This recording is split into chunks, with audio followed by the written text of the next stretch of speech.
ప్రభునందు ప్రియులైన మీకందరికీ యేసుక్రీస్తు ప్రభువారి నామంలో శుభవందనాలు తెలియజేస్తూ ఉన్నాం. దైవ సేవకులు బ్రదర్ భక్త సింగ్ గారి పరిచర్యలో నుండి దైవ మర్మములు డిసెంబర్ 22.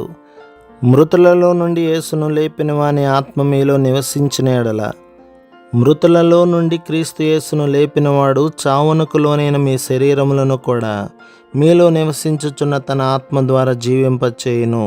రోమాపత్రిక 8వ అధ్యాయం 11వ వచనం. పరిశుద్ధాత్మకు జీవింపచేయు ఆత్మ అని కూడా పేరు.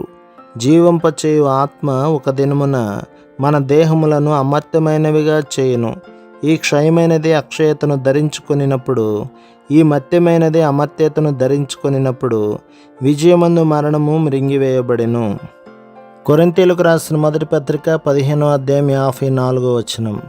ఒక దినము రానయున్నది, ఆ దినమున అమర్త్యమైన మహిమాయుక్తమైన ఆత్మీయ పరలోకపు దేహములు ఇవ్వబడును. ఆ దేహముతో ప్రభువైన యేసుక్రీస్తును చూచెదము.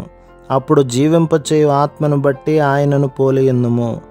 ఈ భూమి మీద జీవించినప్పుడు కూడా ఈ ఆత్మ యొక్క కార్యమును చూడగలము. మనము శారీరకముగా బలహీనులమైనప్పుడు దేవుని సేవించుటకై ఆయన అధిక బలమును అనుగ్రహించును. ప్రభు మిమ్మును, మీ కుటుంబమును, మీ సంఘమును దీవించి ఆశీర్వదించునుగాక. ఆమెన్.